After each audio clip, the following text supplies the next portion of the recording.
Welcome to the Holding Priority Podcast, the Magic the Gathering CEDH podcast. I'm Cardboard Cryptid. I'm the Game of Ghost. On today's episode, we'll discuss the Edge of Eternities Commander set. Space. Bugs. Yeah. Yes. Like some crazy lands. Planets. Weird artifacts. Cosmic angels. All kinds of stuff. This is an interesting set. Not the Commander set too much. There's 24 cards, I believe, that aren't reprints, and 4 of them are lands that come in tapped always in CDH, or they cycle. We won't be going through those. We'll be going through all the other ones. Are they all CADH cards? No, they're not, but it's only 20. So we wanted to put this episode out first because they spoiled the Commander set first. It was 2 different decks. I'm really used to 3 decks, honestly. I thought that they were going to spoil a 3rd or a 4th, and I was like, what's going on? Why is there only 2? And I was just like, oh, I'm super used to Universes Beyond or like the extra sets that they come out with a bunch. So. Yeah, with all the cool characters they want to give their own deck to. Yeah. That makes sense. We're back to 2. Before, whenever there was like a Commander set that didn't have a big impact on CDH, we did try to jam it into the main set, but that ended up being almost a 3-hour podcast.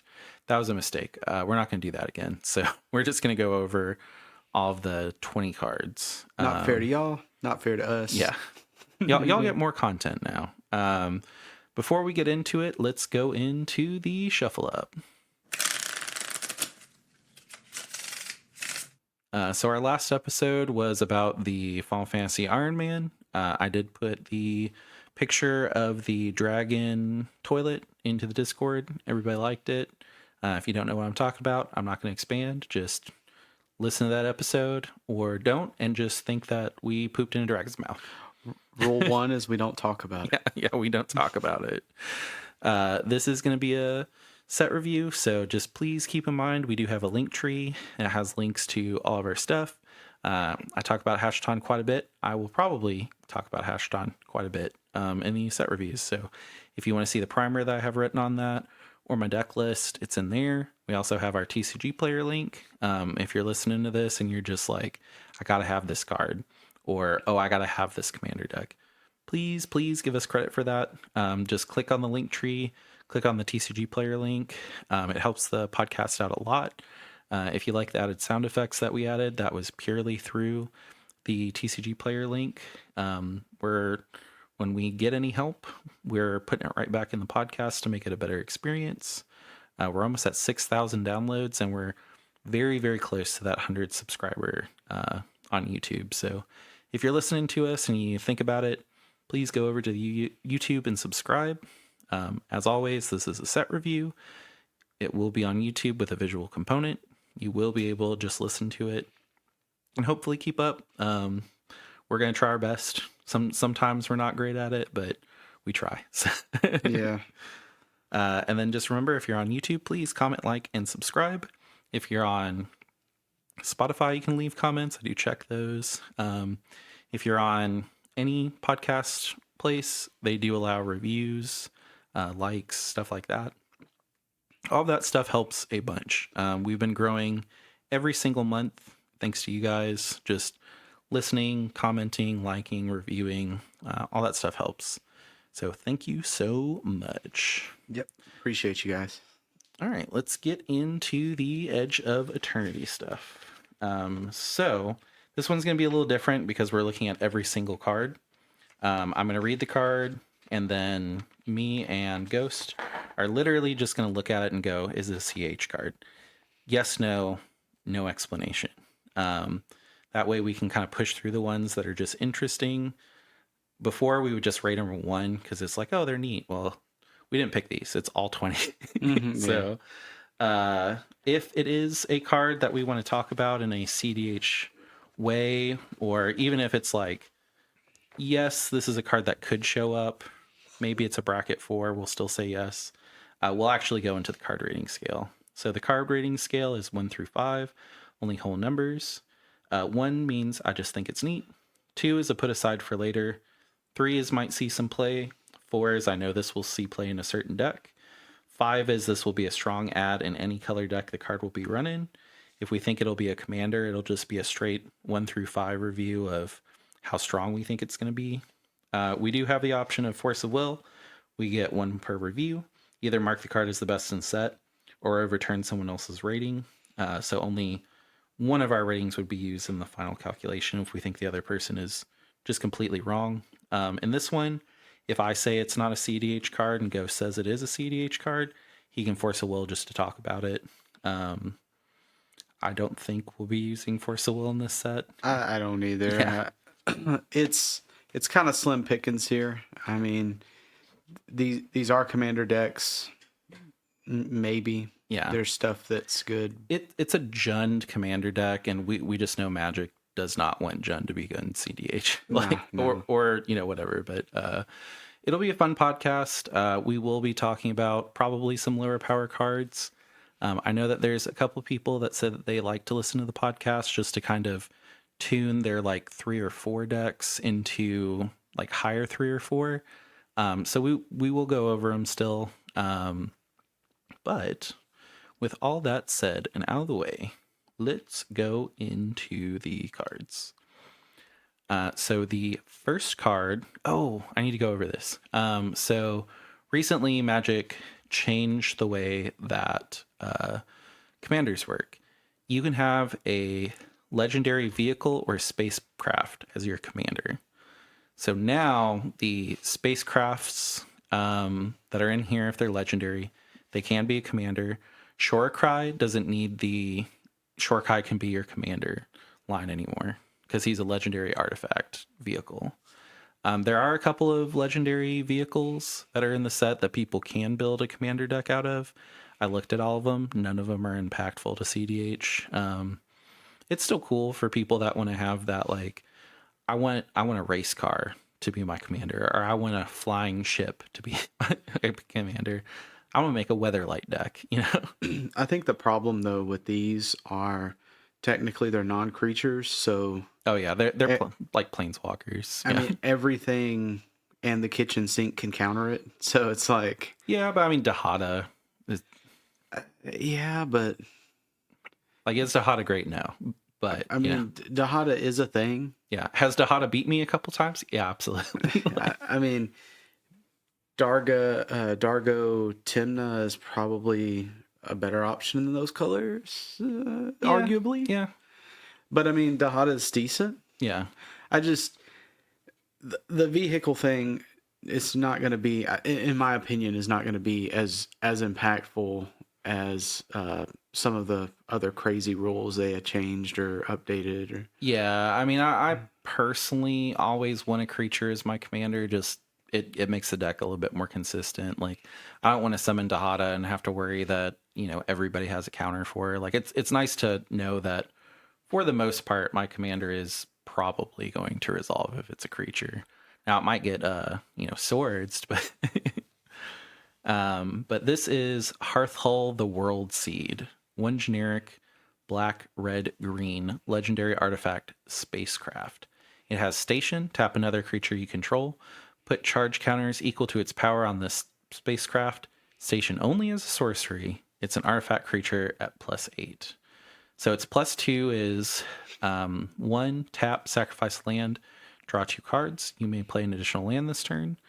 +8 is flying, vigilance, haste. Whenever you sacrifice a land, each opponent loses 2 life. It is a 6/7 whenever it is at 8 or more charge counters.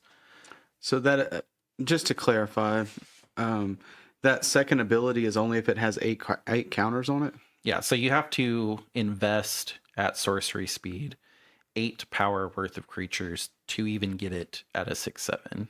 So if you summon Hearthhull the World Seed for 4 mana, it comes out as a legendary artifact spacecraft and it does nothing. If you put 2 power into it, it has the sacrifice land ability. And then if you put 8, it keeps the sacrifice land ability, but then it has flying, vigilance, haste. And when you sacrifice land, each opponent loses 2 life. And then it's a 6/7. And I totally don't know this, but I'm going to, for you guys, this is all for y'all. That 6/7 isn't how many it comes with, like a planeswalker. This is what it is once it gets 8? So it starts at 0 Okay. counters. Okay, I got you. So it has no charge counters. And then at 8, it becomes a 6/7 artifact creature. They're bad. This is not CDH. I'll just say no, and I think we can move on. Yeah. What's the Black Panther Planeswalker?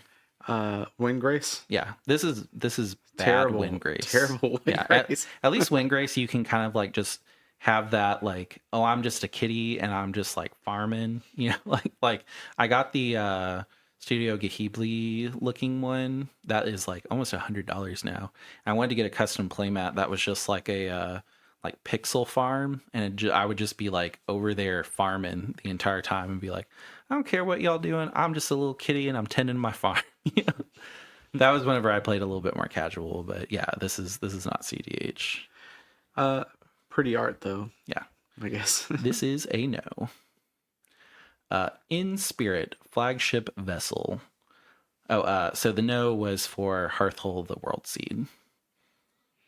I try to say it at the beginning and the end, just so people remember. In Spirit, flagship vessel, blue, red, white, legendary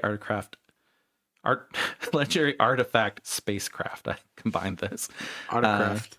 It has station. At the beginning, or for 1, at the beginning of combat on your turn, put your choice of a 1/1 counter on 2 or 2 charge counters on up to 1 other target artifact. +8 is flying. Other artifacts you control have hexproof and indestructible. 5/5. I feel like I'd kind of beat a dead horse if I tried to delay the answer. This is a no. Could it be in the 99? Yeah, but would you want this as your commander? No. Is it CDH in the 99?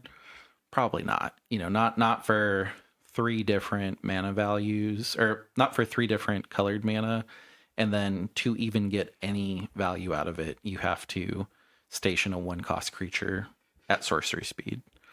It's also Jeskai, and when we talk CEDH, it's like what Jeskai commander is good, and it's usually Narset, and that's probably the only one that I can think of. And if you have a better one, put it in the comments. Yeah, and I mean, like, wouldn't even really be something that you would run in like No. Blue Farm, just to have your Lion's Eye Diamond hexproof and indestructible. You know, like, not over time. yeah, and then you wouldn't really care about the 1/1 counters. Like, yeah, these are. I like that they unlocked more commanders for us. I like that they're kind of building upon it. I don't think we're going to get more spacecraft. I think spacecraft is just going to be stuck on this set.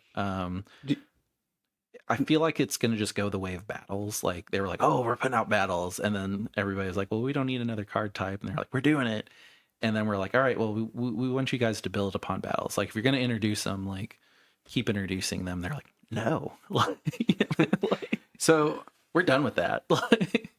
So station, tap another creature you control, put a charge counter equal to its power on this spacecraft station only as a sorcery. It is an artifact creature at 8+. So crew was a little bit better because you could crew at instant speed. Oh, okay, I see. Station would, so like, let's say I play In Spirit and then I have a wide open and I play Esper Sentinel. At sorcery speed, I can tap that Esper Sentinel as an external tap and give it +1. But I can't wait until my opponent's end step and then go, okay, I don't need this as a blocker anymore. Tap. Even as, because I was thinking of the ability to tap a creature externally. So crews, yeah, I mean, probably like, better. Even so, Kona's really the only one that cares about that. Exactly where my mind was. And like, Kona wants to, because you don't want to tap Kona and then move to combat, because you can't sorcery speed tap in combat. Well, yeah, but in main 2 you could tap him. But then you give everybody priority twice. So like, let's say I have a swords. Yeah. And I'm like, I don't want to use it if someone else uses it. You move into combat. You move to attackers. So when you move into combat, I'm like, nah, I don't feel like using it. You move into attackers, I'm like, I really hope somebody has it. And then whenever they move out of combat, or like move to defenders, move to combat damage, you have 3 opportunities there to use your sword. So if I feel like somebody's going to do it for me, I'll wait. And then whenever I see everyone has skipped 2 different phase change, then I'll be like, I guess I'll use this sword. So Yeah, I didn't want to pass up the ability to tap a creature because sometimes that's relevant. Springleaf Drum is better. Yeah, there's lands there's that a do lot it. of Yeah, and crewing. yeah. I mean, And crew is much better. Like you get creatures that you can attack with, for a turn. I will say station is permanent, so like you don't have to keep crewing it over and over again. But I mean, in CDH, going all the way up to 8, like, nah, like, yeah, that's a lot. and like just to even, and then like the abilities are just not crazy enough for the investment. Like I think it's a really cool idea for casual, and I really like that in casual you can have that idea that you're like a space captain and you're like send an Esper Sentinel to pilot, like all this stuff, and I do think that's cool. Is it cool in a tournament? No. So this will be a no too. Yeah, no. Kilo Apogee Mind, blue, red, white, legendary artifact creature, robot artificer. Haste. Whenever Kilo becomes tapped, proliferate. It's a 3/3. Yeah. Meh. No. I mean, if it was green, a little better. But again, Jeskai, because green is where you do your proliferate shenanigans, really. There is the blue card that draws you a card, then all of your opponents get a counter, like a poison counter. But if poison is your play, Yeah, it's it's not. slow. It's not in blue. It's so yeah, a lot of I'm blue sorry, now. not in red. Because you Yeah. can justify the blue and the white. Maybe you use Atraxa, something like that. But with red, it's like Red is I'm trying to ramp real quickly. Like red is the speed color. So for me, red is Underworld Breach, or I just have a bunch of rituals and I'm trying to get something big out, like a Tali. something huge. Yeah. I don't get this one. And even a Tali, the poison counter thing. Yeah, no one flips a Tali. It is a funny. That's how you got beat. Yeah. So a Tali. And I used to play Atali, and I could be wrong here, but I did win a tournament with Atali, an entire tournament. Makes you an expert. Yeah, so it makes me an expert. A 30-plus tournament, too, and I was undefeated. I had the most points. Yeah. Anyway, back to bragging about me now.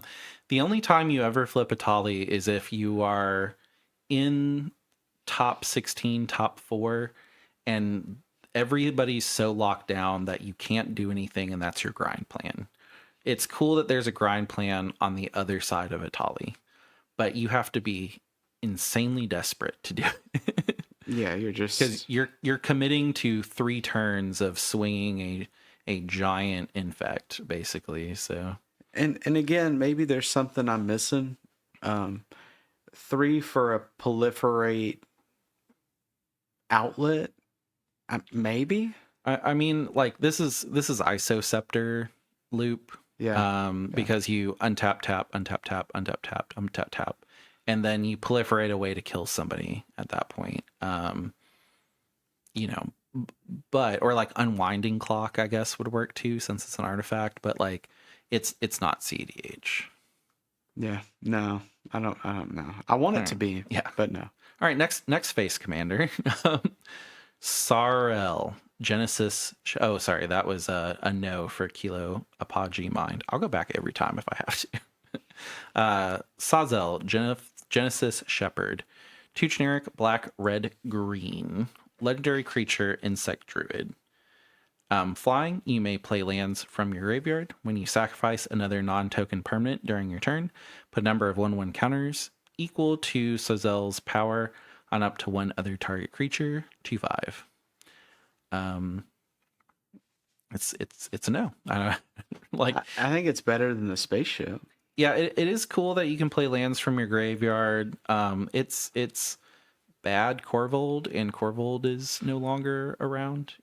I mean, I guess there is an argument with like all will be one. You could maybe do some stuff there with like sack loops, but I mean, really, if you're doing sack loops, you should kind of just play Rakdos, the muscle, or Obnix for one mana less. Like, yeah, you do get access to green, but green doesn't really help that strategy too much. I mean, I guess you get protein Hulk lines at that point, but I mean, you'd have to play this just because you like it, and you'd have to go like, I understand that I'm not going to be top 4 every time with this. I just like it. I don't think it's good enough to compete though. So It's it's not a no top. for me. It's not Yeah. top either. I wouldn't even see it in the 99, to be honest with you. And like if we can't run Corvold anymore, Corvold is cracked. That was exactly my next statement. I was like, is this better than Corvold currently? No. I miss I think I miss Corvold more than Nadu. Honestly, like I liked going against Corvold. Yeah, it was an interesting deck. We have a friend that loved Corvold and had to move off of it, and he's playing Blood Pod now, and he does enjoy it. But like I'll mention Corvold, and I'll literally see like A little tear. a little glimmer in his eye, and then a tear. No, I think that they just don't really have a lot of Jund love. Yeah. I mean, like Jund is weird because if you make Jund too good, Modern is broken. Because Jund is really really good in those like not commander formats. So they're always like really scared of getting Junded out in other formats. So I think Magic is a little bit too afraid of Jund, but it's just not represented in CDH anymore, and that makes me pretty sad. I agree. Not much on this one. And there's the Tarmogoyf girl, but like, bleh. Yeah. At least that one can somewhat compete, but yeah. If everybody leaves it alone and nobody, If you let a Hermit Druid resolve, Yeah. yeah. no. And like it's fun, I like it, but yeah, it's a gimmick. Yeah, that is a no for all of the face commanders and the secondary commanders, which I think has not happened in a long time. So that's a Sarzel Genesis Shepherd as a no for CDH. Now we're going to get into the cards in the 99. This is Patrolling Peacemaker. 2 generic and a white. This creature enters with 2 1/1 counters on it. Whenever an opponent commits a crime, proliferate. And just as a reminder, they commit a crime if they target an opponent, anything an opponent controls, and or cards in an opponent's graveyard. To proliferate, you choose any number of permanents and or players and give each other counter of each kind already there. This is RoboCop. This is good. Like like this is good for very certain decks. It's not legendary, so it does have to go in the 99, but it's a soldier, and there's a lot of soldier love in Final Fantasy. And then we're getting a soldier for 3 that comes out as a 2/2. And whenever that soldier comes out, anybody targets anything ever. Cards in a graveyard, anything an opponent controls. So like if a counter spell or no, I don't think counter spells, because you don't control anything on the stack. I thought counter spells were a crime. I'm not sure. I'll look that up real quick if you want to talk about it. This is RoboCop. This is what I'm going to name it. Patrolling Peacemaker, RoboCop. I do think that this has more potential with the proliferate. If your counter spell targets a spell controlled by an opponent, then yes, that's a crime. Yeah, you could just cast a counter spell. You just can't target. Yeah, and then it would be an illegal cast, and then we'd have to call it judge. Yeah, this is stupid. This goes into Hada like 100%. I mean, it's 3, so it's quite an investment. But I mean, the fact that just people playing the game lets you proliferate is so dumb. Like, imagine this in a deck that's like blue that's better than the one that we just talked about, where it's like, okay, well, I played this sorcery, it resolved, I drew a card, and everybody got a poison counter.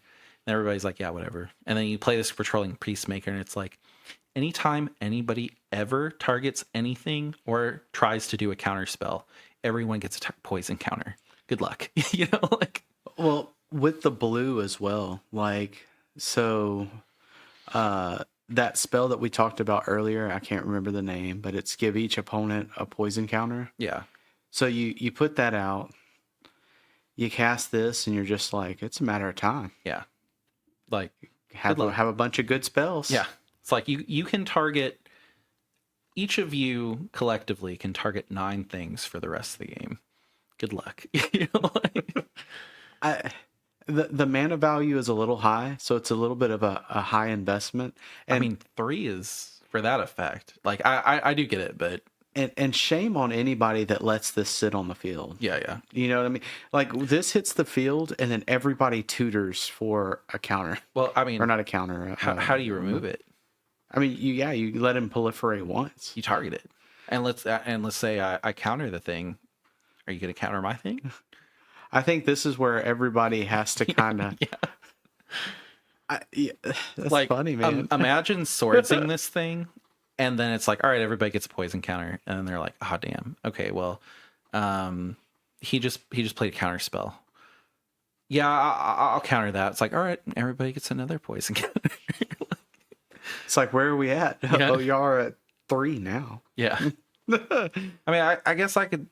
No, I'm not going to go back and say I could see the face commander. Like, there's better colors for that stuff. Oh no, this isn't. None of the cards that we're talking about are even reprinted in this set. I don't think. And this is the 99, but like, this is so good. Like, I could see poison coming back with more.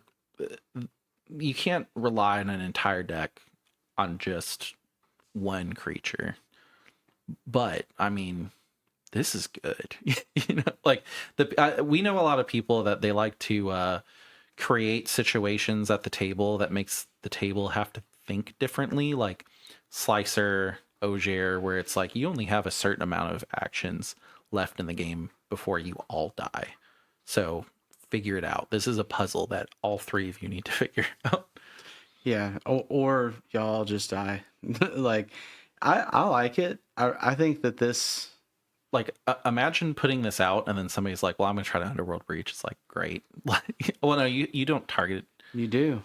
You with Brain Freeze, you target the player. Oh yeah, on each one. Yeah. Okay. Yeah. So you could kill. Like, if they're not paying attention, it's like, well, what are your targets? And they're like, oh, all 10 Brain Freezes targeting you. It's like, okay, Cool. Everybody's dead. everybody's Yeah. Good y'all job. die on the stack. Yeah. You can target yourself, and that's not a crime. Yeah, Brain Freeze yourself. Yeah. Thassa. Like, Yeah. that's all you got. I was about to make a joke that's inappropriate. But it's like, there's things you can do to yourself that aren't crimes, but if you do them to other people, that's a crime. Jesus. And we can just leave it there. This is I'm pretty excited about this one. I think this one's pretty cool. Yeah. I mean, I think it goes into Dahada 100%, because Dahada just needs to proliferate once, because Dahada is 5. You go down 3, and then you're always stuck with a 2 Dahada, and you're always wanting that extra loyalty counter, and like, this helps a lot. You know? Yeah. I'll give it a 4. It might be the best thing in the set. I would argue that it might be a 5, because a deck that wants this is going to really want this. Well, 5 is every white deck will run this. So this would go in blue farm always. No, it's not a blue. It's not a blue farm card. I mean, maybe blue farm runs the. Maybe you start putting in the everybody gets a poison counter and then just put it. So I even think Delaney, for example, is a 4, because it's not going to go in every single white deck. I agree with that. Esper Sentinel's a 5. Yeah, no. So this is no Esper Sentinel. No, this is yeah. I'm with you. It's Okay. a 4. I do feel like the decks that want this hard. Yeah. So I think the Atraxa, I could see it playing this. you tech in like one or two cards, because you would do the, what is the one that's like, if you target it, you give somebody, it's a green. Ooh, what is this Oh damn yeah, card? yeah. That was real big in Modern. If you It's target it, everybody gets a poison counter. yeah. Yeah. So you do that, everybody gets a poison counter. If it's on the field, like, I don't know, like somebody's gonna, you're just gonna Yeah. kill them. It's like, okay, so you either target that and everybody gets a poison counter, and then they get a second poison counter. Like, Yeah. yeah, it's it I like decks that kind of introduce a puzzle that everybody has to figure out. So I'll give it a 4. I like it. I would say if you can pre-order it at less than $2, get a couple, because I think this will be a staple, if not in Commander, somewhere else. But I mean, it's definitely best in Commander. So, yep, 4 for Patrolling Peacemaker. 4 for sure. Inside Engine, 2 generic and a blue. If you're in the Discord, I already made fun of this card. So this is an artifact. 2 generic, tap, put a charge counter on this artifact, then draw a card for each charge counter on it. So my joke with this is the meme where everybody's like, "Hey mom, can we go get McDonald's?" It's like, "No, we have McDonald's at home." It's like McDonald's at home is a burrito. So it's like, "Hey mom, can I have a One Ring?" It's like, "No, we have One Ring at home." It's like, when you get home, it's an Inside Engine. This card's bad. It's not CDH. Yeah, it takes 5 to even do it once. Yeah. That's bad. Like it builds on itself. I mean, it's a budget One Ring. Like I do like that there is a budget One Ring now. Like there's a One Ring that if you just want to play casual, but you kind of want an artifact that draws more and more and more and more, you have Inside Engine now. Like I like that it's printed. It's not CDH though. Even with like ISO Scepter lines, it will draw your entire deck eventually, but like you have to play it out because you could potentially draw more than your deck and die. So Mm. and at that point, how about you just run One Ring and just draw your deck without having to pay? Yeah. Yeah, it's not good. I'll just say no on Inside Engine to CDH. Yeah, no. Uthros Research Craft, 2 generic blue artifact spacecraft. This is a no already. No, I'm just kidding. So it has station +3 whenever you cast an artifact spell. Draw a card, put a charge counter on this spacecraft. Flying, the spacecraft gets +1/+0 for each artifact you control, and it's a 0/8. I could see this as a spicy include in like Urza, or I mean, I guess someone would put it in Tivit, but you don't want to kill your opponents in Tivit, so like it's this is a no. No, and it's also I mean, yeah, no, I don't like it. I'm gonna be spicy and just say by default every spacecraft is probably just gonna be a no. Like I could see that. And if I'm wrong, I would love to be wrong. Like please show us, like, in the comments. If you listen to the podcast and you disagree, Discord. I'd love some conversation around the spacecrafts, but it very much feels like battles. And I mean, how many battles do we see? One, maybe, and even that one has kind of been phased out. I mean, is it Ikoria is what you're talking about? Yeah. Battle for Ikoria. I mean, it's decent. The rhythm that came out in Takir is just so much better, so everybody cut it for that. So like you don't see it anymore at all. Yeah. Umedian Waste Walker, 2 generic black creature insect cleric. Whenever this creature attacks, you and defending player each discard a card or sacrifice a permanent. You draw a card for each land card put into a graveyard this way, and it has Encore for 8. Exile this card from your graveyard. For each opponent, create a token copy that attacks that opponent this turn if able.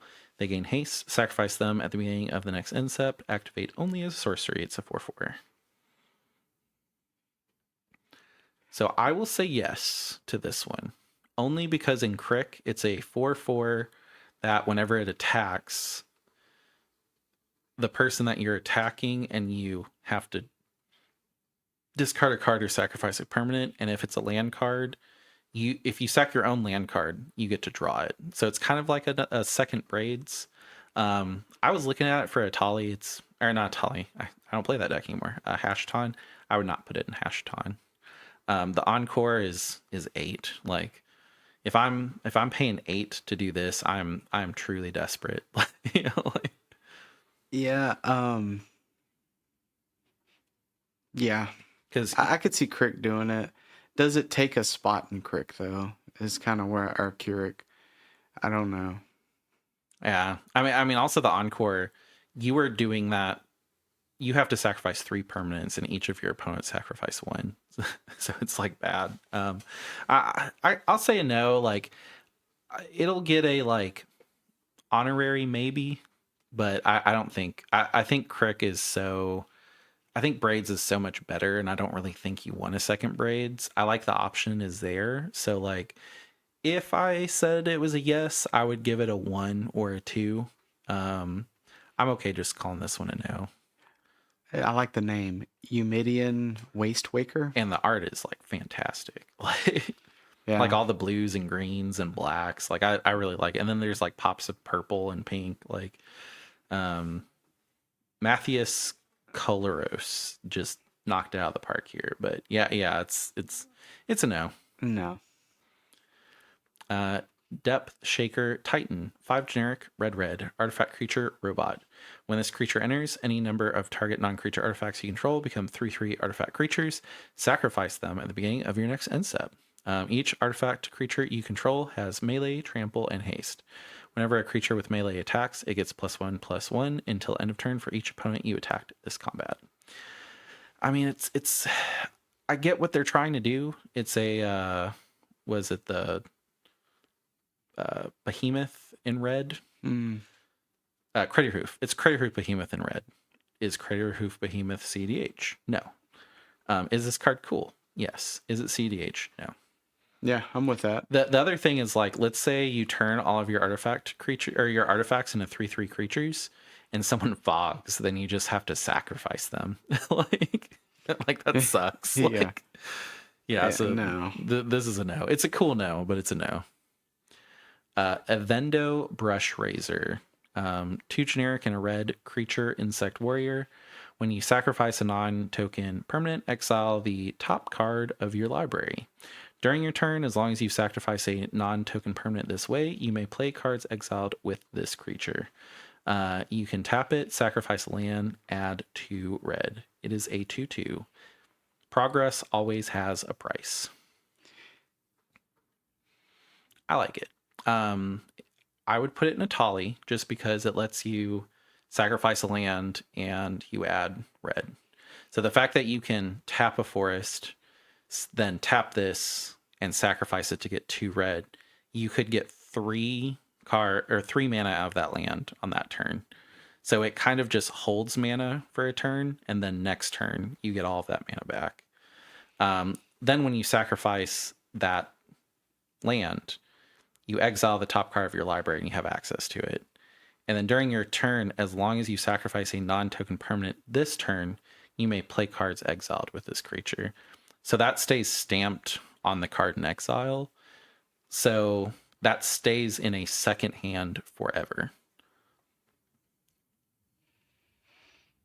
Yeah, I was about to say, like, if you were to, I was seeing black red. Yeah. So I mean, it's also good in Rakdos too. That's what I was thinking. Yeah. Like black red, you use, was it Phyrexian Tower, whatever the one that's like sacrifice. Oh yeah, Phyrexian Altar. Altar. Yeah, I mean, it has a lot of uses. It's anything that gives your land a potential 3 is beefy. Yeah. Especially in red and black, because you're gonna gun anyway. Yeah. I mean, you could also, and this is, kind of crazy, but you could top tutor Brain Freeze. Like, let's say you have Lion's Eye Diamond on the field, Underworld Breach.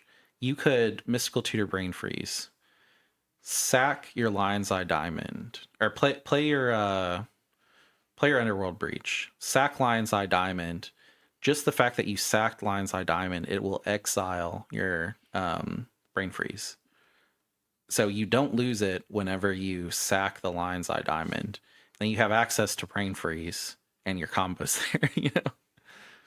I think the big downside for this is the 3 cost. Yeah, 100%. If it was 2, that was hot. Crazy. It'd be like a 4. Yeah, and I think at 3 it is still a 4. I think it's really, really good in the decks that really, really want it. I think 2 or 1 it could possibly be a 5. Oh, one, yeah, 1 would be insane. Like, yeah, this is great. This is definitely CDH. I'll give it a 4, honestly. I'm with it too. I think the potential is high. The ceiling for this card is up there, and it's one of those weird jigsaw pieces that fit into just about every deck. Yeah, and the other thing, it says you may play, so even lands that you exile, you can play, which was good. You know, like sacrifice a land, add 2 red, and then get your land drop for the turn and replace it. You know, with an extra mana is it's really good. I'm really looking, like, we don't really see Bolas Citadel lines, but this would be kind of a good thing too there. Yeah, if you had a way to send the lands away, and I mean you still have to gain a bunch of life, and yeah, I mean it's good. I like it. Mm-hmm. I'm with it. So that's a 4 for Evendo Brush Razor. Another card that if it's less than 2, pick a couple up. Yeah, definitely. Long Range Sensor. 2 generic, red is an artifact. Whenever you attack a player, put a charge counter on this artifact. Pay 1, remove 2 charge counters from this artifact. Discover 4.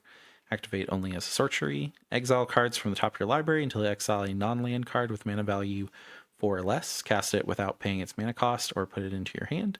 Put the rest on the bottom in a random order. Attack a player, put a charge counter. So if you attack 3 players, you put 3 charge counters on. Which puts it almost there. Well, it remove 2 charge counters. Yeah. So attack at least 2, you can use it. And then you discover 4. So it's like Cascade, but you could put it in your hand or you could cast it for free. So if you hit a counter spell, you can put it in your hand rather than just be like, oh, my counter spell's gone. Not paying its mana cost. So is it 4 or less? Yeah. I like this. I think the mana value is a little off for it, the cost wise, but like you could get to a point where, because you can do that multiple times. Yep. So you pay, so you cast this somewhere in the beginning of the game, kind of swing at people here and there, and then filter your deck really fast.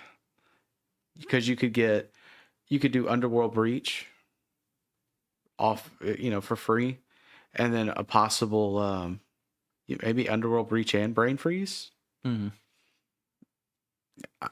or Lion's Eye. It's too slow. I'm gonna say no. Like I get what you're saying. I do think that it's cool, but the fact that you're gambling and you have to pay 1 generic to gamble, and it's just some random thing in your deck that costs 4 or less. Like I could see, like, if it's a deck that everything costs more than 4 and you just go get Underworld Breach for free, like that would be cool. But it's just, you pay 3 for an artifact and then it just mostly does nothing unless you have a mana left open. If it was a creature, I'd feel a little bit differently, but I think it's too slow. I honestly thought it was a creature. Yeah. I mean, it looks like it would be. It's good. It's almost there. It's a tier 4 card. I don't think it's a tier 5 card. Yeah, I was thinking you could swing with it. Yeah, I hate.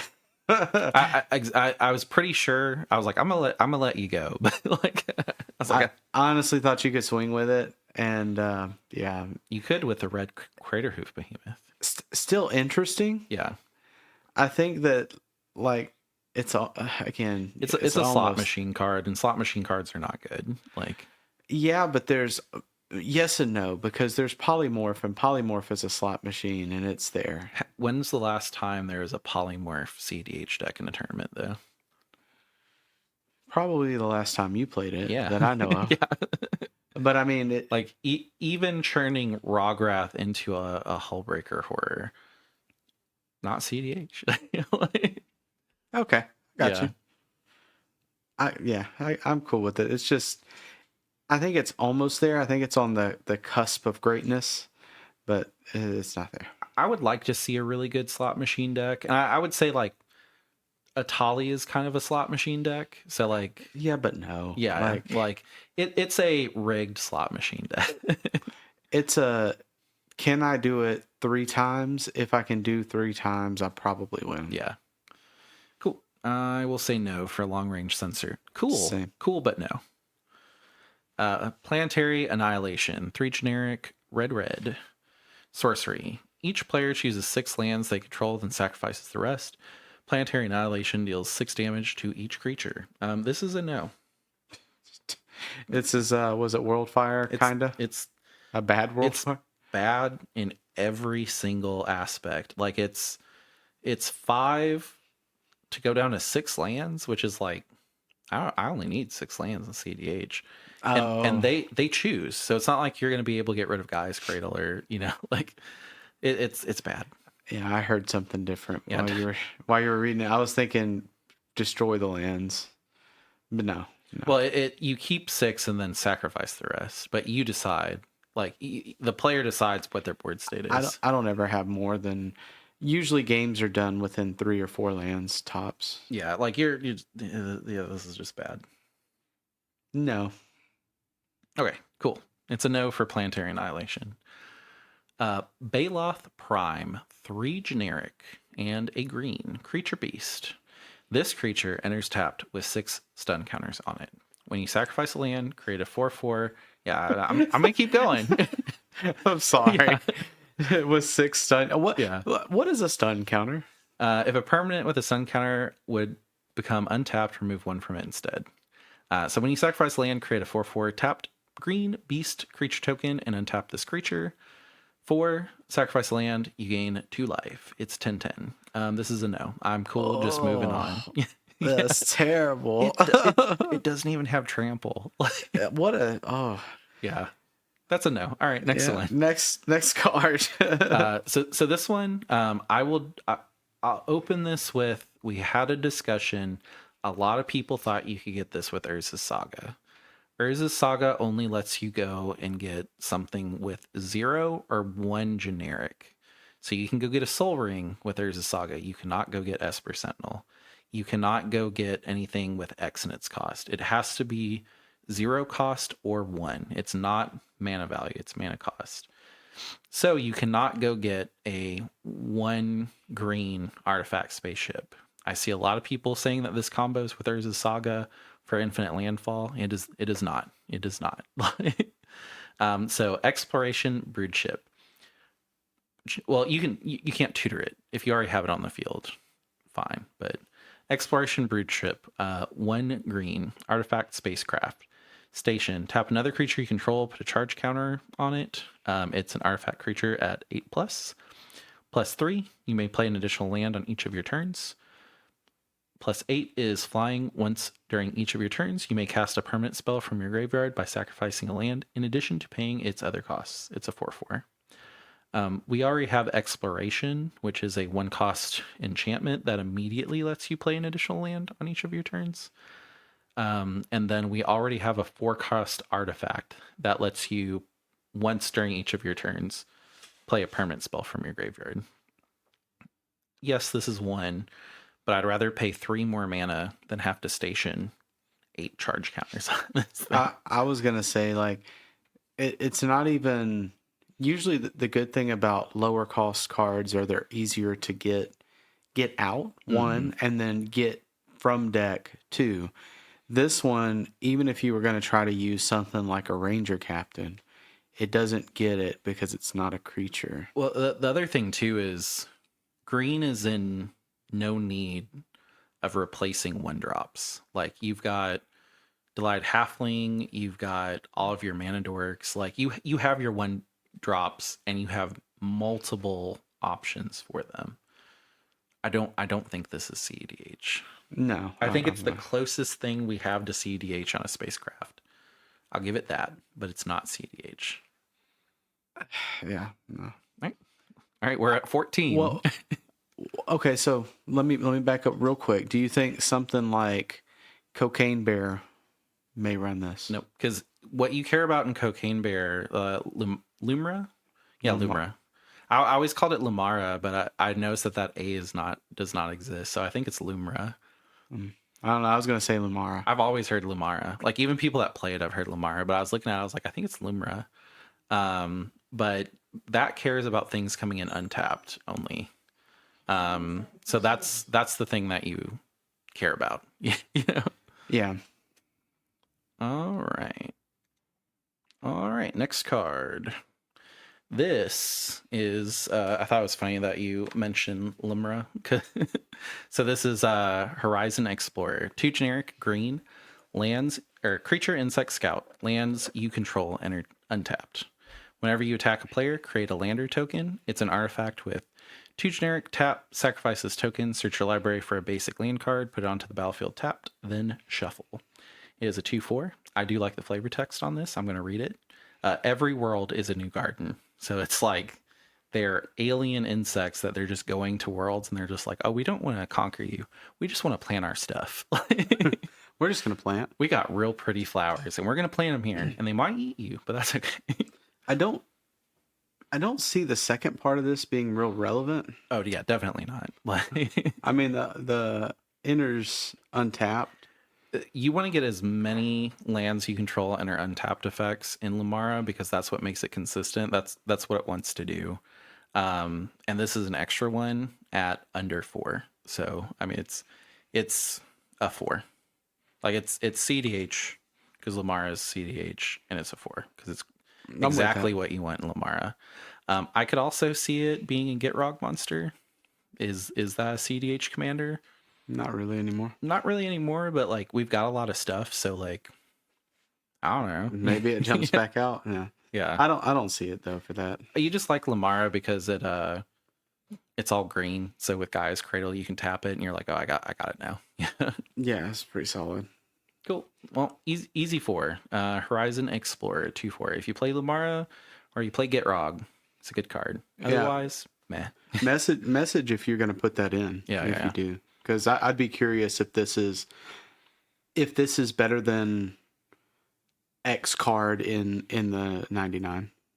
Yeah, I think Lamara, if every one of your cards that wasn't land just said lands you control enter untapped, that's what you'd want. You just want 40 lands and everything just said lands you control enter untapped. All right, or tutor up a land. Yeah.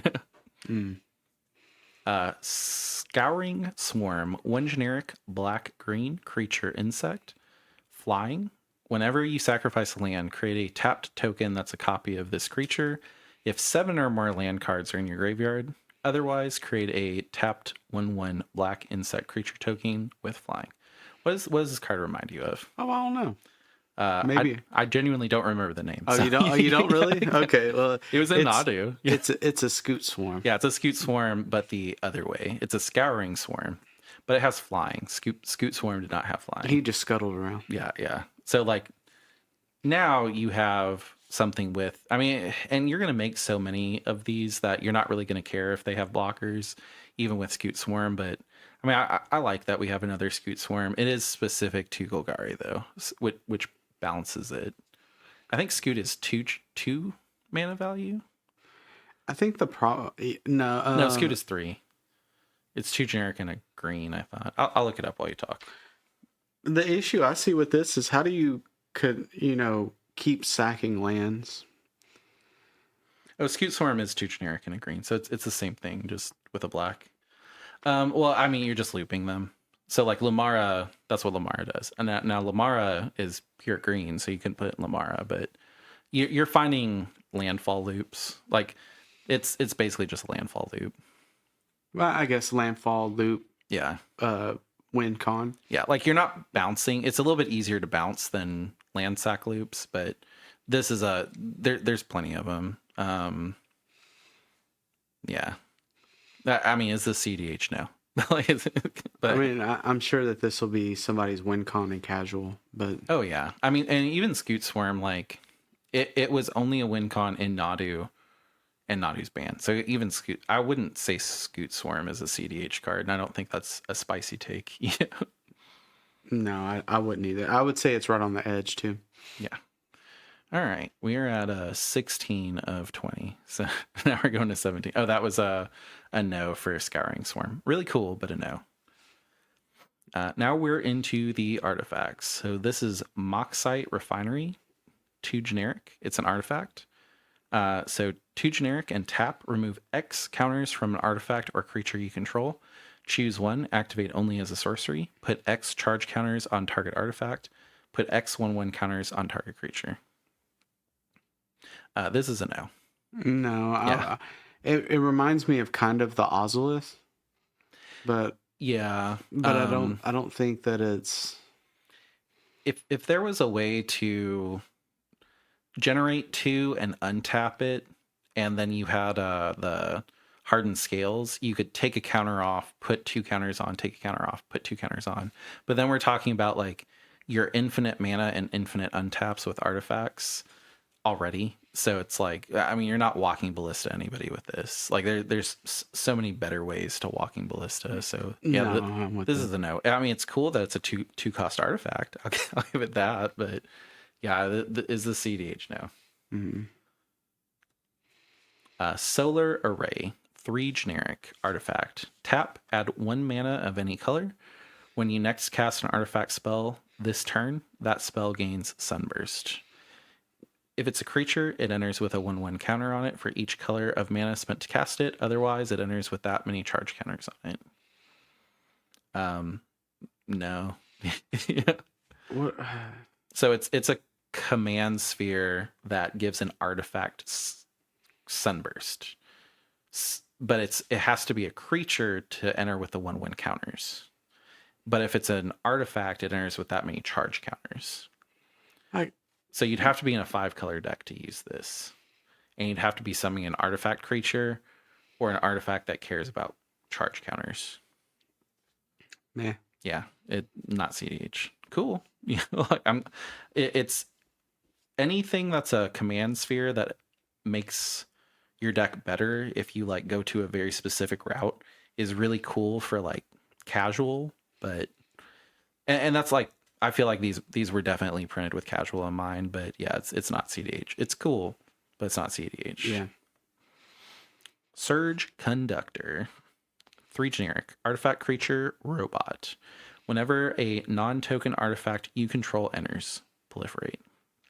Choose any number of permanents and or players, then give each another counter of a kind already there. It's a 3/2. Yeah, I don't think it's good. It's not as good as the RoboCop.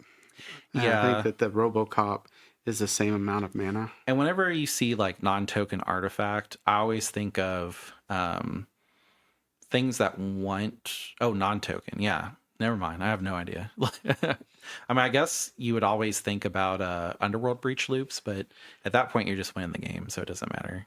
I mean, yeah, because no, you're talking Teferi loop.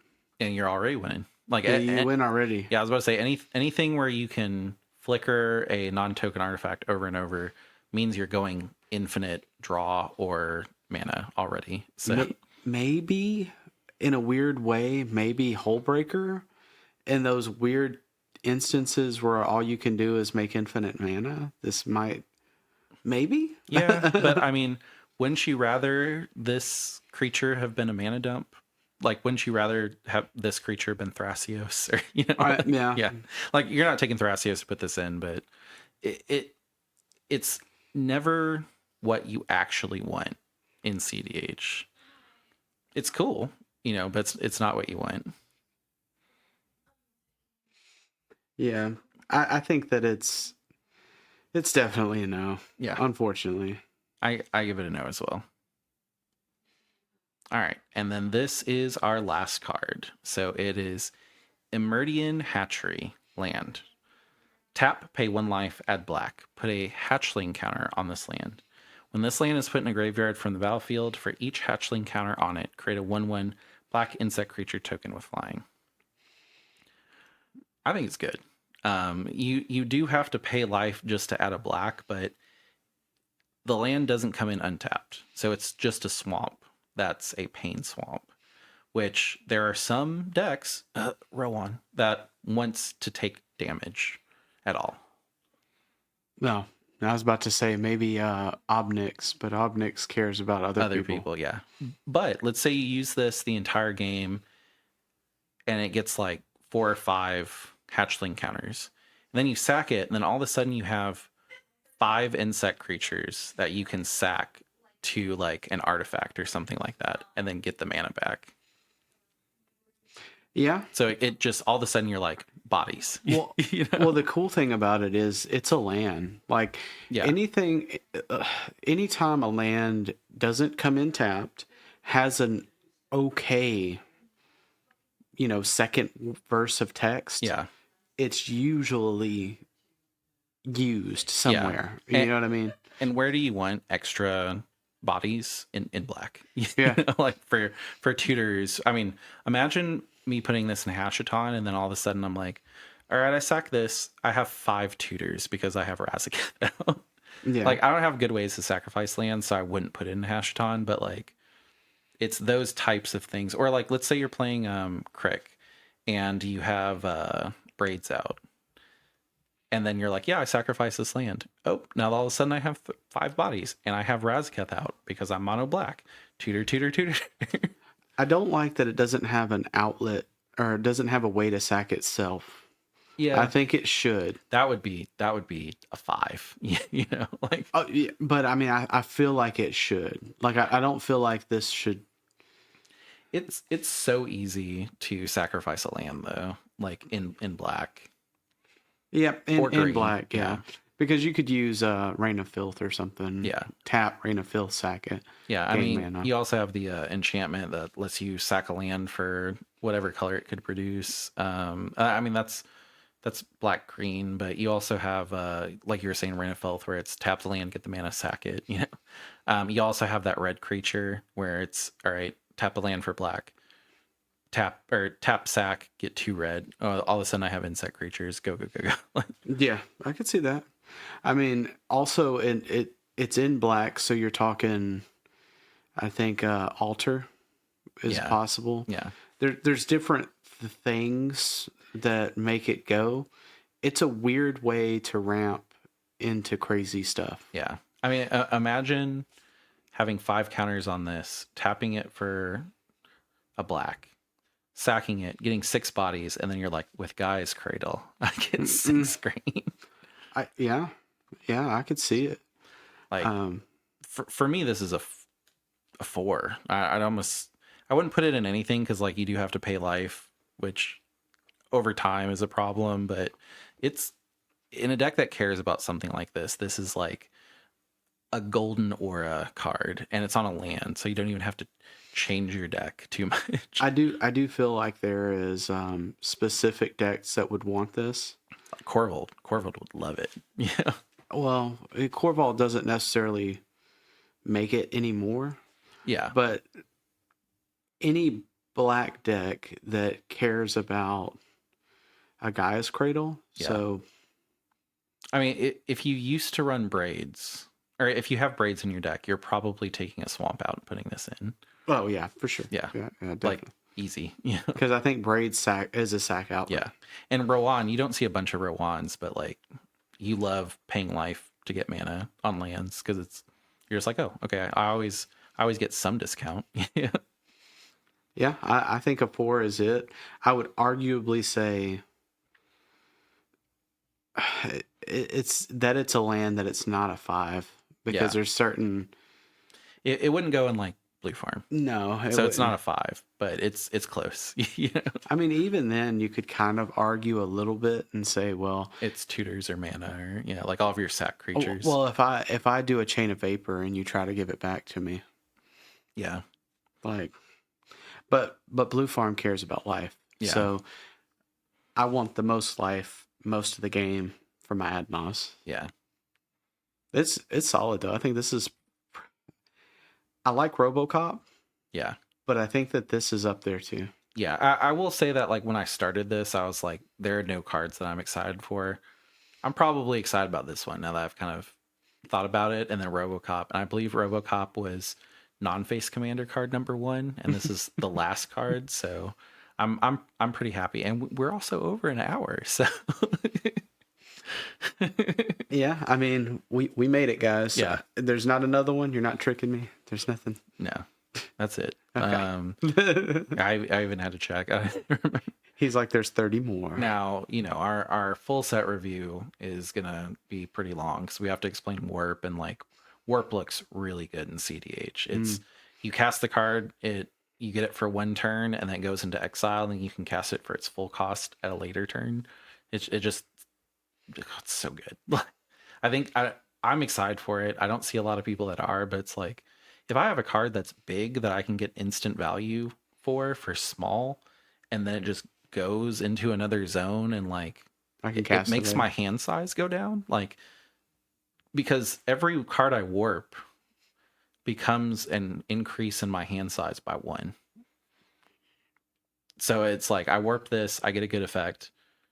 It goes into exile, and now my hand size is 8. Like I don't know the warp exactly, but how would that? we'll save it for that Okay. episode. But yeah, I mean, I feel like that is going to be very impactful. And then also like there's a lot of interesting cards there. We'll want to talk about a lot of them. So while this one's an hour, our next one's probably hopefully not, but it I could see it going to I'm shooting 2.5, for 6. 3. I mean, we could do a 20 hour. We could do a 20 hour. Let's just Iron Man that. Like, Yeah, I like this one. yep. All right. Well, that was our Commander review. If you made it all the way to the end, you owe us a comment and you owe us a like. Go do it right now. No, I'm just kidding. Yep. You don't have to, but it would be appreciated. And if you made it to the end and you're not subscribed, please subscribe. If you think you're subscribed, check. There's a lot of channels that I watch that I'm like, I've watched 20 videos and the algorithm keeps pushing them to me, but I never hit the subscribe button.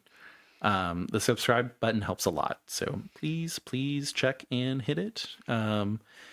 Remember that we got a Discord. We're pretty active in it. There's a lot more people. I think there's a back and forth almost every day, which is cool.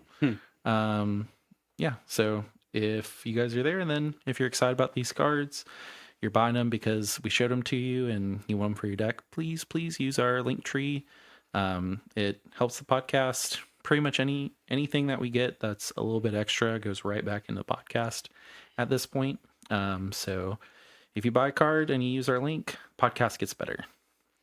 Or we get more cards. Or we get more cards and we get more information, and we're better, and we have more podcasts about tournaments. Yep. Thank you, guys. See you guys. Bye. Bye.